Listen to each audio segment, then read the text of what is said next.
Have fun explaining to those precious children why they can't go to Disney World. My mother-in-law's voice crackled through the phone, dripping with satisfaction. I've taken every penny from your vacation fund. All $47,000 of it. I stood in my kitchen, stirring pasta for my kids' dinner, and felt an odd sense of calm wash over me. Marian had finally done exactly what I'd been waiting for her to do for months. That's interesting, I replied, keeping my voice steady. And how exactly did you manage that? She laughed, the sound sharp and triumphant. Oh, sweetie. David may be your husband, but he's my son first. Did you really think he wouldn't give me access to your accounts if I asked? Family comes first, after all. My name is Olivia Parker, and at 34, I'd spent the last decade watching my mother-in-law try to drive a wedge between me and my husband. Marian had never forgiven me for stealing her precious son. Even though David and I had been happily married for 12 years with twin 8-year-old daughters, Emma and Sophie. You're right, Marian, I said, stirring the pasta with deliberate calm. Family does come first. Thank you for letting me know about the transfer.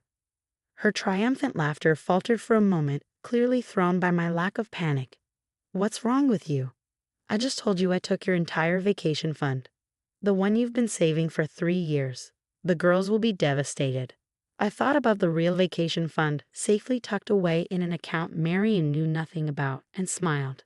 Is there anything else you'd like to tell me? You're insane, she spat. I finally won.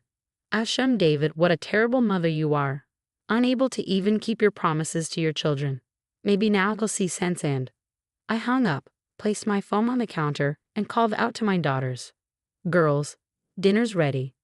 As Emma and Sophie bounded into the kitchen, their matching dark curls bouncing, I thought about the events that had led to this moment. 3 years ago, when we'd started saving for our Disney World trip, I'd noticed small discrepancies in our family accounts. Nothing major, a missing $50 here, $100 there, but enough to raise red flags. When I'd mentioned it to David, he'd brushed it off as bank fees or forgotten purchases. But I knew better. I'd seen how Marian's eyes lit up whenever we discussed our finances at family gatherings, how she asked seemingly innocent questions about our banks and accounts. That's when I'd started preparing. The first step was creating a dummy account, the one Marian had just gleefully emptied. Every month, I transfer a small amount into it, making it look like our primary savings vehicle. Meanwhile, the real vacation fund grew steadily in a separate account at a different bank, one Marian had no knowledge of. My phone buzzed again. David. Liv, he said when I answered, his voice tense. Mom just called. She's saying something about the vacation fund. What's going on? I could hear Marian's voice in the background, no doubt spinning her version of events. Your mother just called to inform me that she's taken all the money from our vacation account, I said calmly. Apparently you gave her access. Silence. Then, what? I never. Liv, I swear I did. David, I cut him off gently, watching as the girls dug into their dinner. I need you to come home now. We have a lot to discuss. An hour later, after the girls were occupied with their homework, David arrived home. His face was pale, his tie loosened. Marian had followed him in, her expression still triumphant despite my earlier lack of reaction. Show him, she demanded, waving her phone. Show him the empty account. Show him how his wife can't even keep their money safe. I pulled out my laptop, logged into our bank, and turned the screen towards them. The vacation fund account showed a balance of 0, with a transfer timestamp 3 hours ago. Marian's smile widened. See, everything you've saved, gone. And it's all your wife's fault, David. If she were better with money. Marian, I interrupted, opening another window.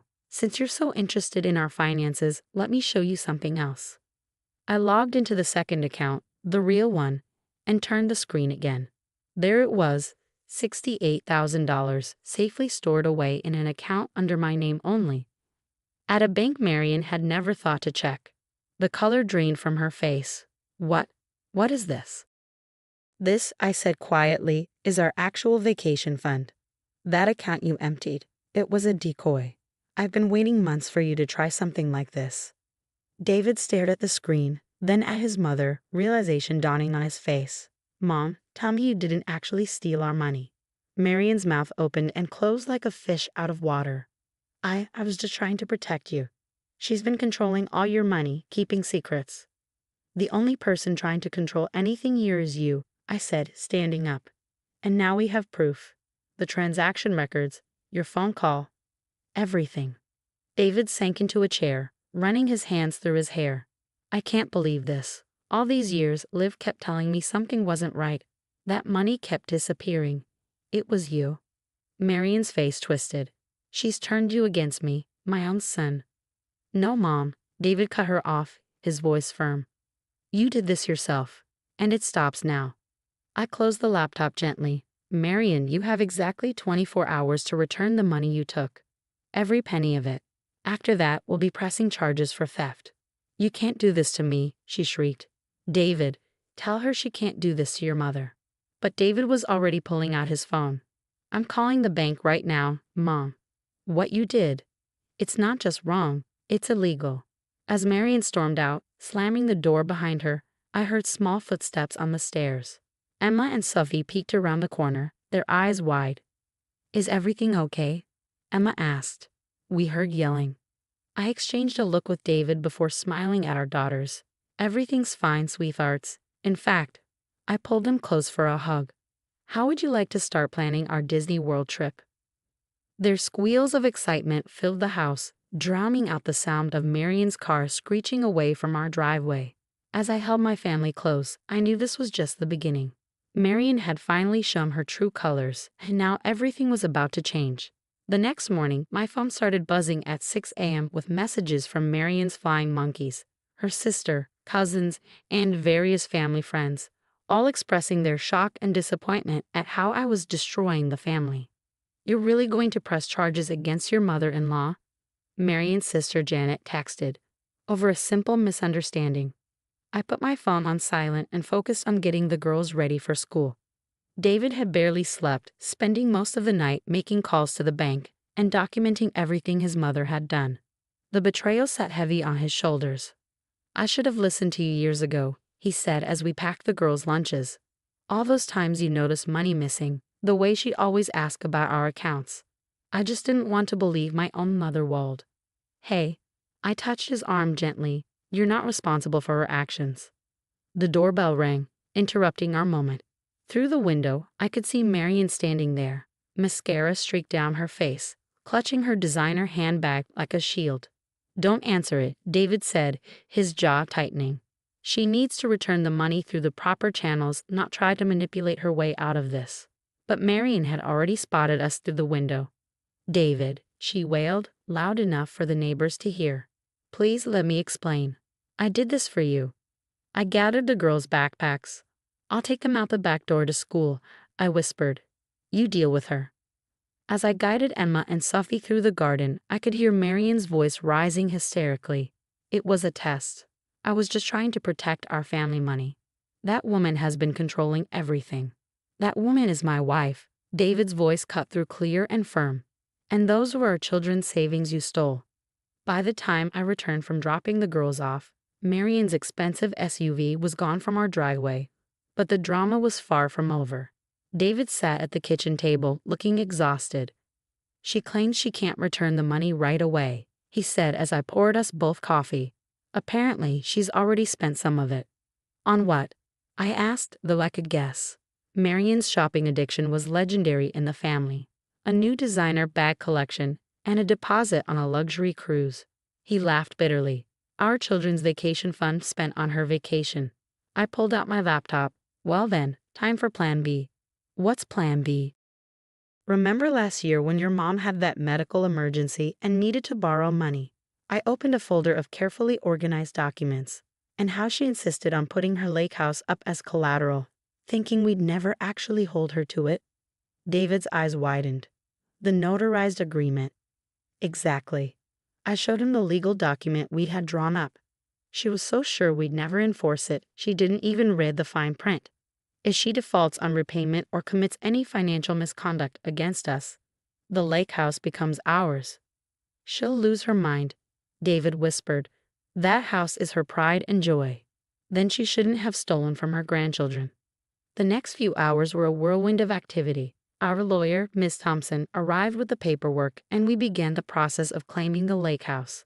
By noon, Marion must have gotten wind of what was happening because her texts became increasingly frantic. "You can't take my house," she wrote. "I'll tell everyone what a monster you are."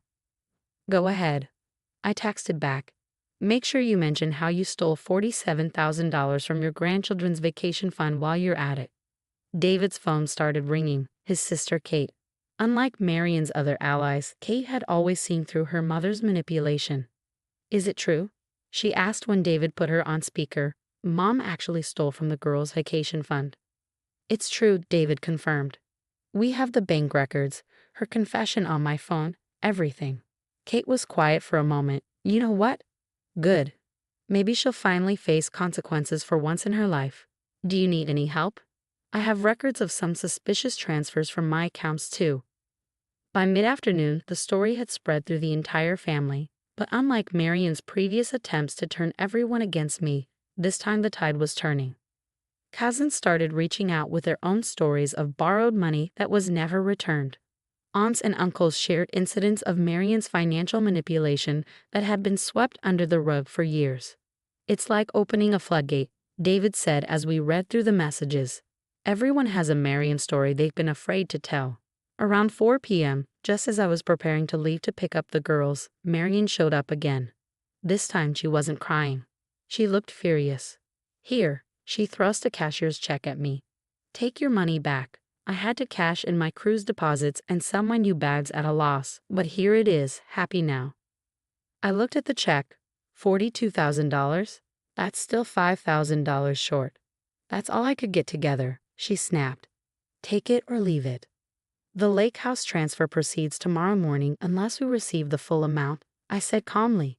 "Your choice, Marion." She stared at me, her face turning an interesting shade of red. "You really are a piece of work, aren't you? Acting all high and mighty while you tear this family apart." "No, Marion," David stepped in, taking the check from my hands. "You did that yourself. Every time you took money that wasn't yours. Every time you tried to undermine my wife. Every time you put your own greed above your grandchildren's happiness." "My grandchildren?"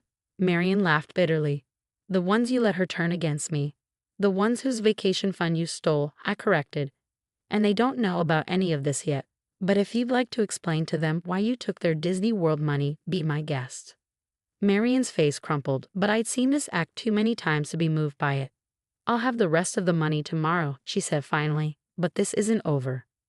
As she stormed out for the second time in 2 days, David and I looked at each other. We both knew she was right. This wasn't over.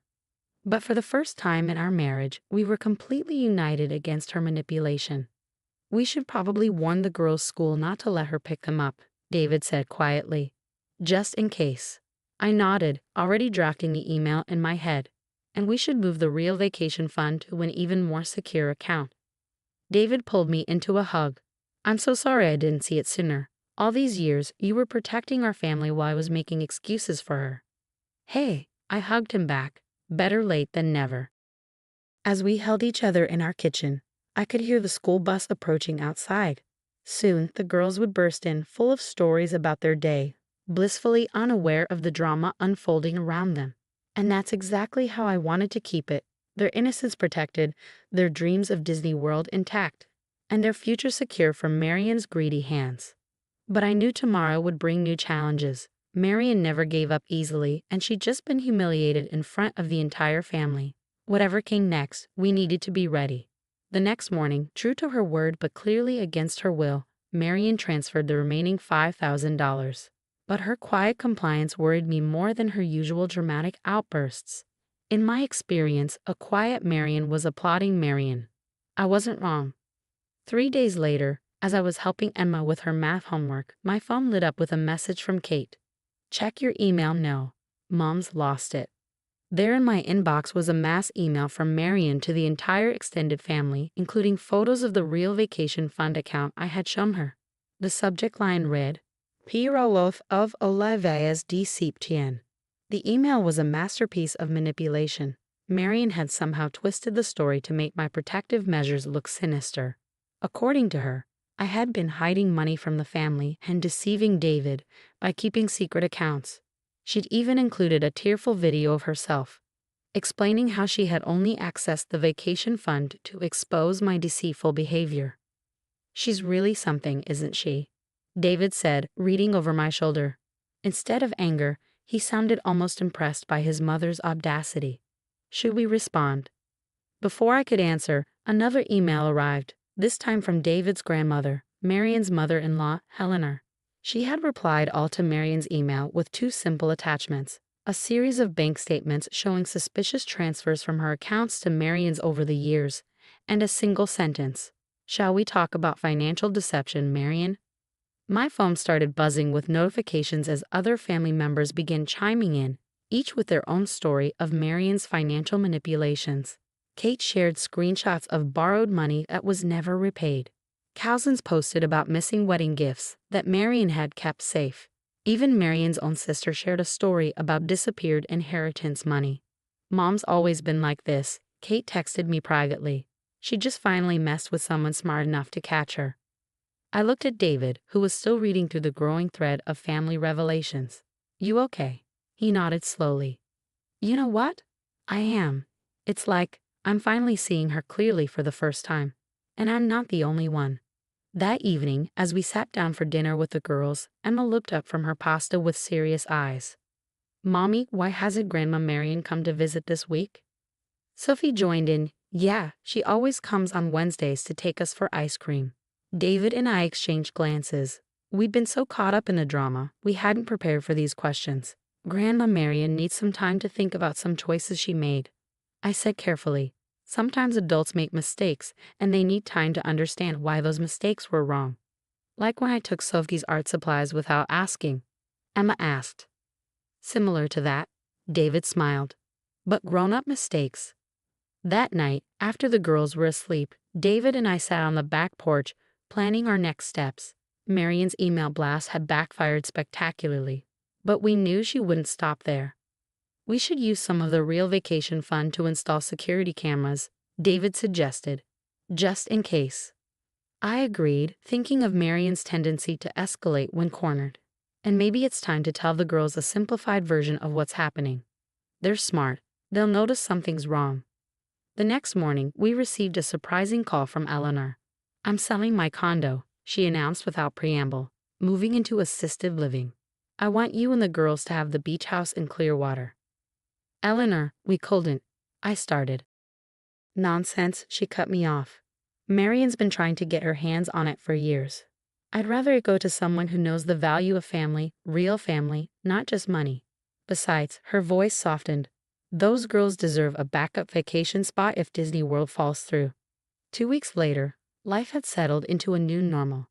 Marion's attempts to turn the family against me had instead exposed her own pattern of financial abuse. The real vacation fund remained secure, now with added security measures. And most importantly, the girls' dreams of Disney World were still intact. We did end up telling them a child-appropriate version of events. That Grandma Marion had made some bad choices and needed time to think about them. They were disappointed about the missed ice cream dates but showed remarkable resilience. "Can we still go to Disney World?" Sophie asked one evening as I tucked her in. "Of course, sweetheart," I smiled. "In fact, how about we start planning it this weekend?" As I closed their bedroom door, I found David waiting in the hallway. "You know what?" he said, pulling me close. "Maybe we should use Eleanor's beach house for a practice vacation first. Something smaller, just the four of us." I leaned into his embrace, thinking about how far we'd come. Marion's attempt to destroy our family had instead made us stronger, closer, and wiser. She was still sending occasional dramatic texts, but they held no power over us anymore. "A beach vacation sounds perfect," I said. After all, the best revenge is living well. And as we stood there, planning our future, I couldn't help but feel grateful. Not for Marion's actions, but for how they had brought out the strength in our family, the real family we had built together.